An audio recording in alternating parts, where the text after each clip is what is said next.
The white Grand Prix was broken down at the side of the road, on the outskirts of Sarnia, Ontario, Canada. It was just after 4 a.m. on New Year's Day 2013. Two OPP officers, or Ontario Provincial Police, approached the car. A woman got out of the car before the officers reached it. She was crying and had blood on her face and hands. She told the officers her friend in the passenger seat had cut himself. Police found a male in the passenger seat with a serious injury to his hand. There was blood on and in the car. Then the woman explained the blood away, saying that she and her friend were out to try sexualized knife play. They'd driven out into the country to celebrate the New Year by indulging in their kink relationship. The besties, as they called themselves, were trying to convince the police that what they were up to was weird, nothing more. The car had run out of oil, she said, but they had decided to experiment with knife play anyways. The officers called an ambulance and let the occupants of the car, Tanya Bogdanovich and Michael McGregor, to wait in the car, where they were seen, quote, kissing passionately. EMTs took the couple to Sarnia's Blue Water Health. McGregor smiled and asked the paramedic, quote, "Is this the strangest thing you ever had?" At the hospital, when McGregor was being examined, Bogdanovich was seen by staff with her nose pressed up against the treatment room window and pacing. At the time, the hospital staff believed she was his mother. But it wouldn't take too long to figure out that that was not the case, because later the two were seen in the emergency room area holding each other, kissing and embracing. In a treatment room, witnesses saw them lying on stretchers with their hands to their faces, giggling and laughing as if they thought something was funny. Meanwhile, friends and family of Noelle Paquette, a 27-year-old kindergarten teacher from Courtright, Ontario, Canada, which is not too far away from Sarnia, were panicking because Noelle had not come home the night before, which was totally out of character for her. Noelle had gone to a New Year's Eve party with her boyfriend the night before, but Noelle and her boyfriend had an argument which prompted Noelle to storm out of the party and walk home to Courtright, south of Sarnia, where she'd recently bought a house. One friend tried to stop her and walked with her for several blocks, but Noelle was determined to walk all the way home. Some of Noelle's movements were captured on surveillance video that night. She also texted her boyfriend several times, and several witnesses saw her walking down the street crying. At about 2:30 a.m., her cell phone went dead, and that was the last time that any of Noelle's friends had heard from her. A frantic search started for Noelle.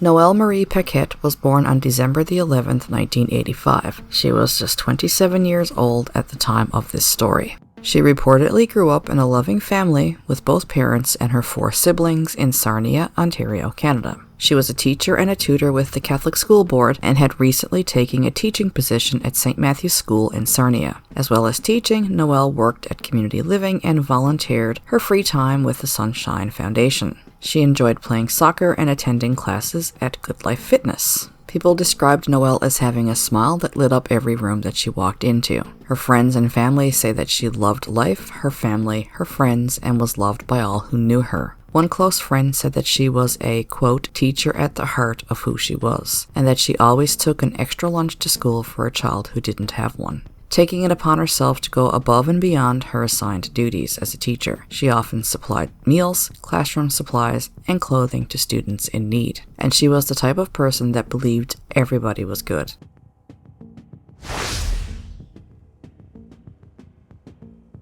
On January 2nd, 2013, a local resident called the police about a bloody trail in a wooded area southeast of Sarnia. That trail led to Noelle Paquette's lifeless body. Detectives found 3 knives at the scene. They also found evidence that her murderer or murderers had returned to the scene just minutes before 911 was called. And it was said that the detectives that were on the scene were quite taken aback by the crime scene and the amount of stab wounds that she had suffered. She was stabbed 49 times in what was described as a frenzied knife attack. The coroner reported that the victim was alive during it all, but that she would have died very soon after the final blow. So whoever did this to Noelle wanted her to live through it all until that final blow. She tried to defend herself as wounds to her hands indicated. Then the news broke that police had just discovered a body, and it didn't take long before the victim was identified as Noelle Paquette. So police started their investigation into Noelle's murder, and in the beginning, nobody really seemed to know much of anything. other than a few witnesses who came forward and said that they had seen a woman matching Noel's description walking alone around 2 a.m. But as police collected more and more witness statements, they came across witnesses who had mentioned seeing a white car in the vicinity that morning. Other witness reports mentioned seeing a male walking a short distance behind Noel. Then the piece that put the whole puzzle together came in when a concerning witness report was submitted to police that not only was there a white car that had been seen in the vicinity of where Noel had disappeared, a witness reported seeing the driver of the white car pick up Noel, and that same witness also reported seeing a male, the male that had been walking behind Noel, get into the same car after the car had reversed to pick him up once Noel got in. Now, police knew that a white car had been parked at the vicinity of the crime scene, and the two occupants, a female and a male, were covered in blood. Police also knew that when they had helped the two in the car, they were acting very strange, but at the time, they just assumed they were strange people and didn't really think much else about it until the witness reports started coming in of a white car spotted around the time of Noel's disappearance. Police began to wonder if there was more to this story than met the eye.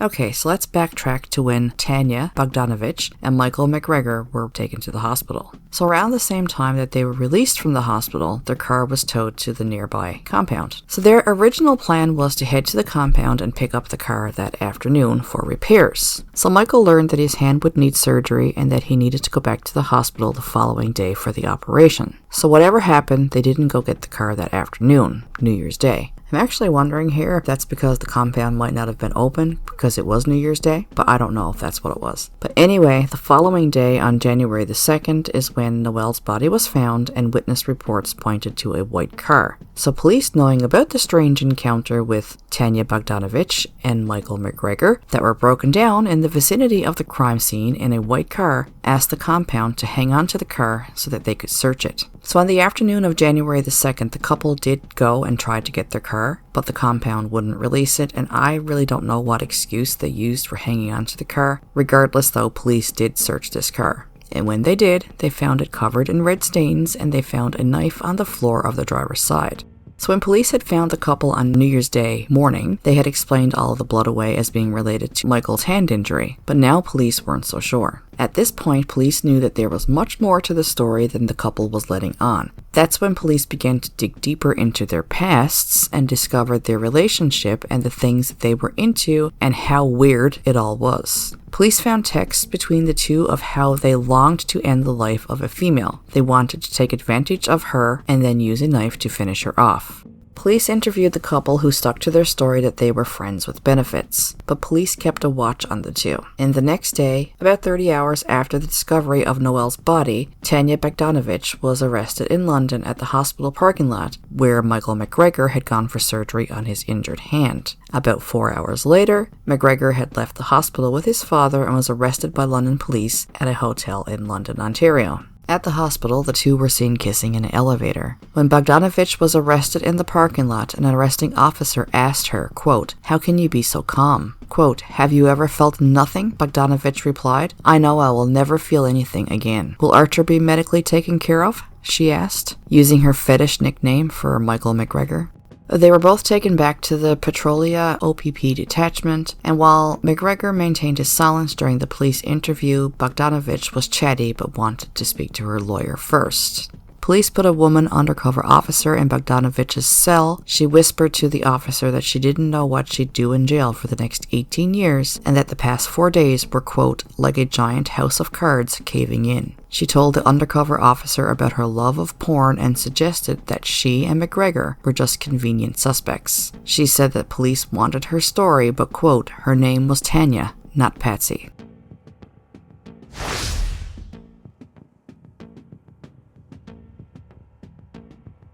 So who are Tanya Bogdanovich and Michael McGregor? For single mom of 3, Tanya Bogdanovich, who was 31 at the time of this crime, Michael McGregor, who was only 19 at the time of this crime, was a game changer. He was, the Sarnia woman gushed, quote, the best friend I've ever had. I feel so lucky I can't even believe it. I can feed every need. I can fulfill every urge. I feel no shame about what I like or who I am with you because you have the same urges, or at least ones that work so perfectly with mine. And this was the email that she had sent to McGregor. So Bogdanovich and McGregor had met in the summer of 2012, when he was still only 18 years old, on a website called FetLife, which is a website for people with a penchant for BDSM and assorted other sexual kinks. What drew them together on the fetish website was a desire by Bogdanovich, who had a boyfriend and 3 children, mind you, to be raped repeatedly by someone, and McGregor's interest in exploring his kink desires and satisfying his strong sexual drive. Now, McGregor had only graduated from A.B. Lucas Secondary School in London, Ontario in February of 2012, and a student at his high school described him as, quote, a nice guy who had a nice family. And McGregor had been living in Sarnia for several months at the time of this crime. And I really didn't find too much information about Bogdanovich.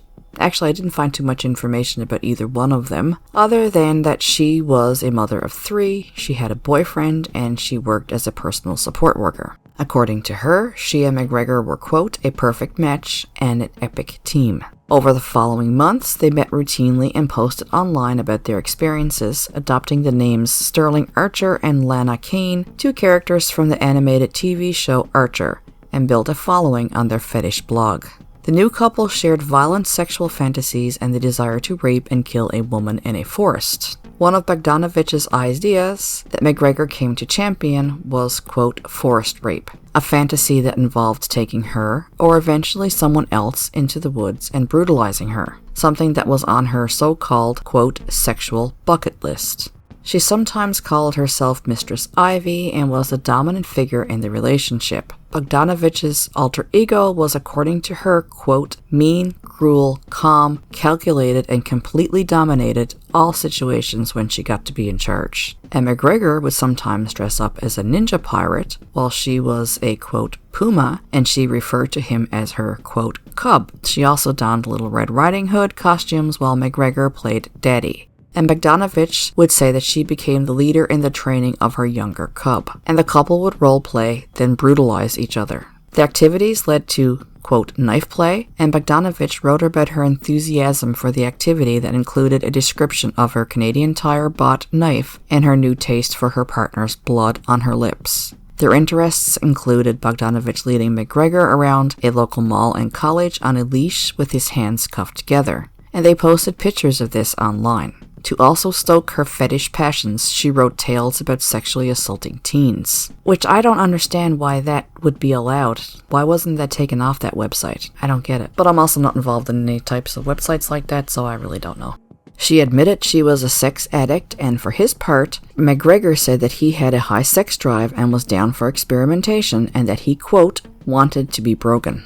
On their first meeting, he raped her in a Sarnia conservation area. She later wrote that the experience was scary and exhilarating. By the time of this crime, the couple had only known each other for 7 months, and over those months, the couple tried every violent and filthy kink that came to mind. Detectives later discovered photos of the pair with a slew of scratches, bruises, and knife cuts on their bare bodies. But their relationship was not public knowledge, and they only referred to themselves as best friends. Not surprisingly, not to me anyway, the relationship had issues. For instance, throughout all of this, Bogdanovich had a boyfriend, and she also had a lot of sex outside of hers and McGregor's relationship.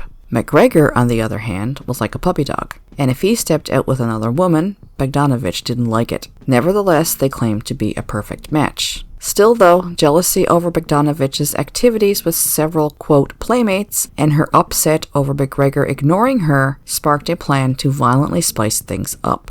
According to them, or her anyways, their sex lives needed a new spark. She wrote online, quote, rape brought us together, violence has kept us together. Violence has kept us going, and rape will be what holds us strong when our bond is challenged. Bogdanovich had written about her fantasy to direct a man to sexually assault a teenager in a story that she wrote called The Dark Corner. She wrote about how she felt empowered. In turn, McGregor wrote that Bogdanovich had brought out the true sadist in him and said that he enjoyed degrading and scaring her. The first indication that they wanted to include another participant in their fantasies was in September of 2012 when they discussed the abduction of a teenager. Jailbait was the title of the description. The sick duo began discussing sexually assaulting and murdering a teen girl. They advertised online for a woman to come into their role plays of daddy-daughter scenarios. They said that they would have dress-up, pony play, and tea parties. They lustered after girls in sexual assault videos who appeared innocent and tiny. Bogdanovich sent a digital picture frame of girls, including several of a teenager she knew, to McGregor for his 19th birthday. She wrote to McGregor, quote, "We should make it like a routine kind of thing where we just approach random girls to get used to it. We can start next week, babe."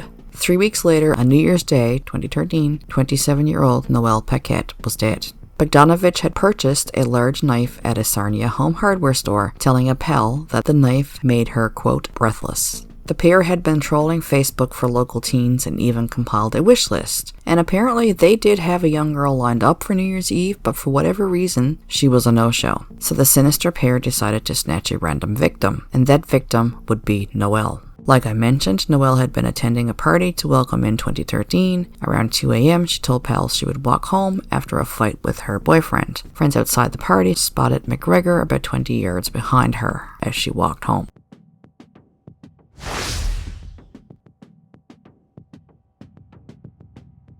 Hundreds of people packed St. Michael's Roman Catholic Church near Sarnia Tuesday, January 8, 2013. The streets around St. Michael's were lined with cars for several blocks in all directions. The large church was filled to capacity, including a room in the back where dozens watched the service remotely. Even then, people stood lining the back walls of the main sanctuary because there was nowhere to sit. The FetLife website, Bogdanovich and McGregor's text messages and emails became an astonishing and disturbing treasure trove of evidence, chronicling how the pair, who called themselves best friends or besties, planned Noelle's murder.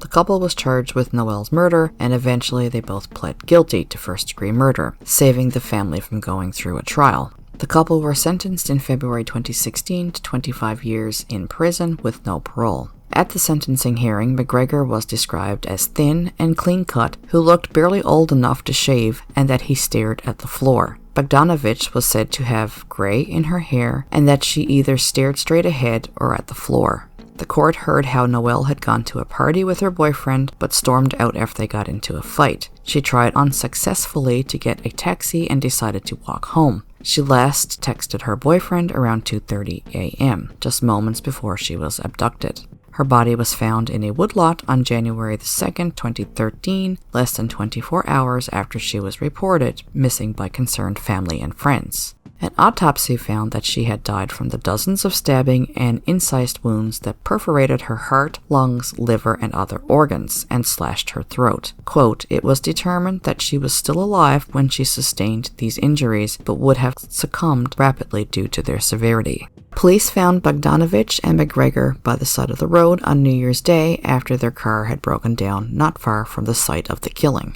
At the time, Noelle had not been reported missing yet, and there was no reason to suspect the couple. But suspicion quickly turned their way once Noelle's body was found, and the pair started planning their escape, only to be arrested a day later. Superior Court Justice Bruce Thomas heard how that at 2:06 a.m. New Year's morning, Noelle was walking down Christina Street to Confederation Street, where she would unknowingly first confront what can only be described as pure evil. Quote, "The accused, Tanya Bogdanovich and Michael McGregor, had been planning the abduction, sexual assault, and murder of a random victim on New Year's Eve," said Assistant Crown Attorney Renee Puskas. The couple was driving around in Bogdanovich's white Pontiac Grand Prix and found what they wanted, Noelle walking alone.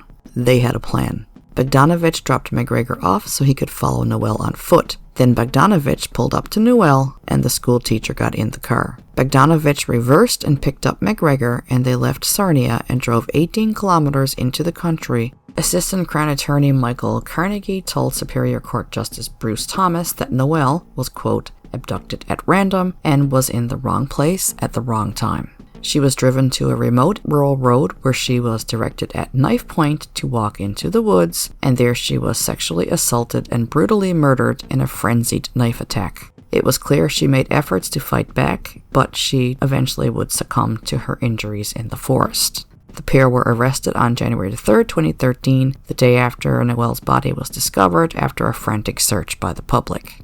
The defense lawyers, in brief statements, assured reporters that the couple had entered pleas as an expression of remorse. and both Bogdanovich and McGregor did address Noel's family. McGregor apologized to them and to his own family, and his lawyer, Brian Grease, told the court that his client had no insight into how this murder had happened and he wanted psychiatric help. Noting McGregor's normal background, Superior Court Justice Bruce Thomas said he found it quite astounding for a normal teenager's life to be propelled into this crime. Quote, "Frankly, it scares me." In a rambling statement, Bogdanovich apologized to Noel's family as well. She said she wished she'd pled guilty sooner. One member of Noel's family briefly walked out during her statement. The judge told the couple their actions were vile and despicable and said that they will be removed from society for the rest of their lives. But he noted both admitted guilt in the case, sparing a trial, and he said for that they should be commended. He then sentenced them to life in prison with no chance of parole for 25 years.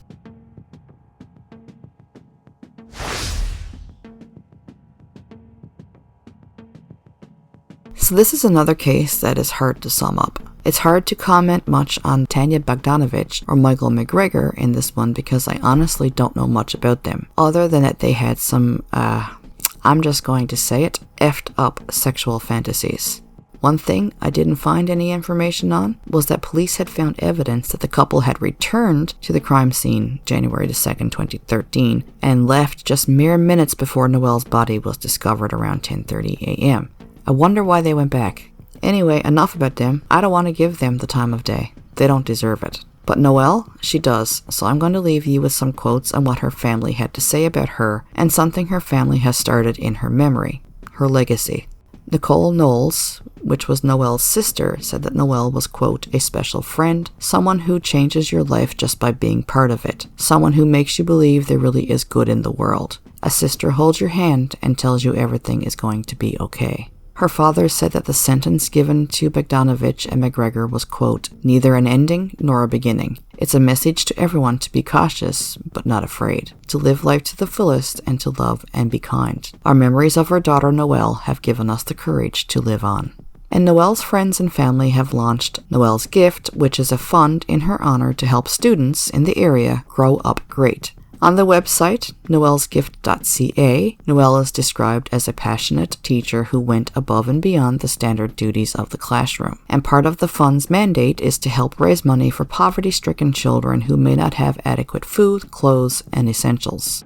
So I've read a lot and watched a lot of true crime, and they're all terrible, and my heart goes out to all the victims and their families. But every once in a while, one just touches you a little bit different, and this story did this for me, which is why I decided to do it before New Year's, because I really wasn't going to do another one before New Year's. Even though it is a New Year's case, I was still going to wait till after the New Year's. But when I read this one, it just struck me, and I really wanted to do it. So the more I learned about Noelle and how amazing she was, and then knowing what she went through, I don't know, I just had cold shivers the whole time I was researching this case. It's just a damn shame such a wonderful light had to be put out for nothing, for two sickos to get their rocks off. And Noelle was so young with her whole life ahead of her. Just imagine the difference she could have made. It's such a tragedy. Hey everybody, I just wanted to pop on here to say thank you for all the support. I'm really trying to get a few things off the ground, so bear with me. I don't have the time that I would love to have to devote to this, so it's definitely for me a work in progress. So right now I have a very basic website set up. Just a free site with GoDaddy because I just wanted to kind of feel out the waters a little bit before I actually start paying for a website. Like I said, it's very basic, but I'm working on adding to it and would love and appreciate any tips that you may have. So if you would like to view the website, it is at www.unjustcrimes.godaddysite.com. Again, it's very basic, and I'm just kind of testing out the waters here. I'm thinking of adding some merchandise, maybe, I'm not really sure. Kind of going to see how it goes from here. I'm also working on getting the podcast uploaded onto other places like Spotify, for example. I originally started with YouTube because when I started a few years back, it really wasn't worth anybody in Canada's while to do a podcast with hosting in the States, unless you had some pretty good sponsors. And for me, with very limited time, I haven't been very lucky in that department. So YouTube felt like the right place to start. But I think I'm kind of ready now to start branching out a little bit, and I'll keep you posted on that. Like I've mentioned before, I do have a PayPal link on my YouTube page for anybody that would want to make a donation. Trust me, it's very much appreciated. It takes a lot of time to put these stories and videos together, and I really try very hard to put them together, always keeping the families of the victims and the victims in mind. I try to be as respectful as I can be because the last thing I want to do is to offend a family member who has already been through so much. You may now also follow Unjust Crimes on Facebook and Instagram, and I'll put those links in the comments to the video. And with all of that business out of the way, and until next time, thanks for your time and stay safe out there.